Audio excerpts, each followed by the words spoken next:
Hey guys, this is Miss Chi again. So I wanted to come in here and take a look at Long Black Veil with you guys. I'm gonna just try to zoom in just a little bit here. Oops, let's get it back into focus. Okay, so this is a song by Johnny Cash. You can click the YouTube link and watch the performance or listen to the performed version of the song. But I'm going to read it for you guys. Um, 10 years ago, on a cold, dark night, someone was killed beneath the town hall light. There were few at the scene, but they all agreed. The slayer who ran looked a lot like me. The judge said, "Son, what's your alibi? If you were somewhere else, then you don't have to die." I spoke not a word, though it meant my life, for I'd been in the arms of my best friend's wife. She walks these hills in a long black veil. She visits my grave when the night winds wail. Nobody knows, nobody sees, nobody knows but me. Oh, the scaffold is high and eternity is near. She stood in the crowd and shed not a tear.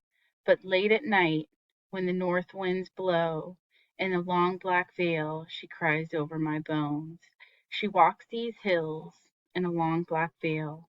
She visits my grave when the night winds wail. Nobody knows, nobody sees, nobody knows but me. So, what I love so much about this poem is it's telling this very interesting little story. And so you may have to read it over a couple times to sort of click at what exactly is going on. So you get this 10 years ago, right, which gives us that setting, part of that setting, telling us that this has happened past tense. This sort of tale that's being unwoven. So we get on a cold, dark night, someone was killed beneath the town hall light. So it gives us there was this murder in the town 10 years ago on a dark night.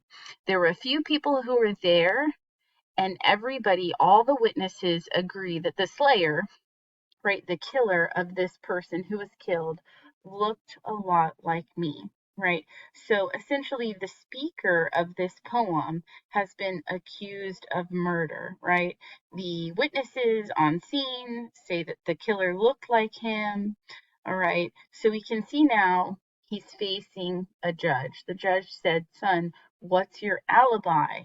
Right? Where were you? Tell us where you were."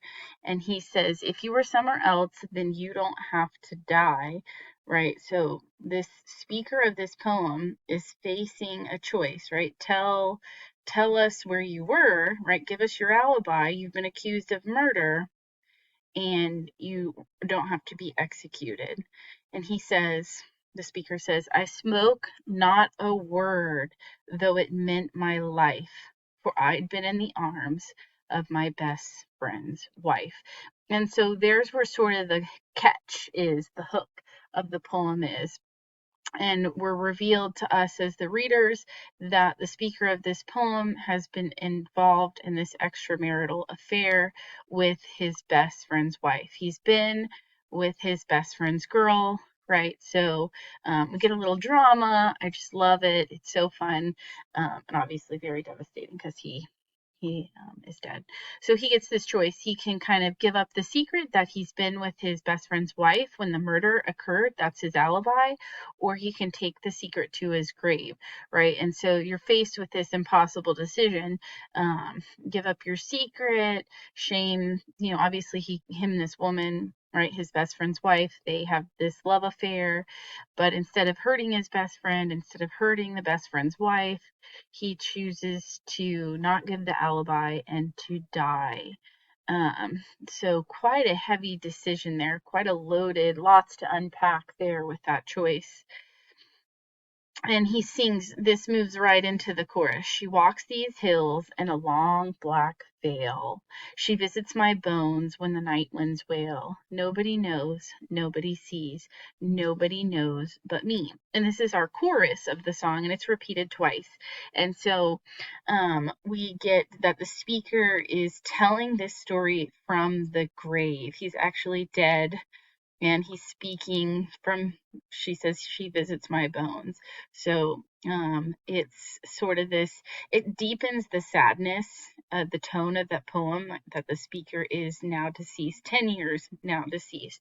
And so we also get the long black veil becomes a symbol, right? She walks these hills in a long black veil. So she's obviously grieving the loss of her lover. Even though we know that this is a married woman at night when nobody sees. So we have all these different layers of symbolism at work. And this is one of your questions for this week. So we see that the nighttime takes on a symbolism. It's the when we do things that are hidden. What can a long black veil represent, right? We want to think about symbolism as representation of greater ideas. So she visits my grave, right? We read this part. Nobody knows, nobody sees, nobody knows like me, right? But me, right? And again, this plays into this idea of an affair, the secrets. There's lots of secrets going on. He says, oh, the scaffold is high and eternity's near. She stood in the crowd and shed not a tear. All right, so he's talking about his lover, right? She stood in the crowd. She doesn't cry, right? We get more of this veil of not being sad, right? This putting on this front that she's not afraid, but then we know the truth. But late at night, when the north wind blows in a long black veil, she cries over my bones, right? She walks these hills in a long black veil. She visits my grave when the night winds wail. Nobody knows, nobody sees, nobody knows but me. So we get this uh, secretivism, right? What that she is just like with the townspeople. She doesn't cry. She doesn't reveal this secret, but the pain of the love affair continues on as she grieves the loss of her lover, her husband's best friend. And so irony is when the opposite of what is expected occurs. There's sort of a twist. So what's the twist in this poem? What's the unexpected? All right, so those are your two questions for this poem, right? Where's the symbolism? How is symbolism used? What effect does it have? And then also irony, right? Where is there a twist? Where is something that's unexpected occur? And it's pretty clear in there. So I'm going to let you guys answer. These are relatively easier questions, but if you do have some trouble with them, definitely let me know. I'm happy to help, but there's no wrong answers. Just make sure that you're citing evidence, that you can cite this as a PDF provided for you by your instructor. So make sure you are citing a works cited page, and yeah, and just fully explaining your answers. And I look forward to what you guys come up with. So have a great time interpreting.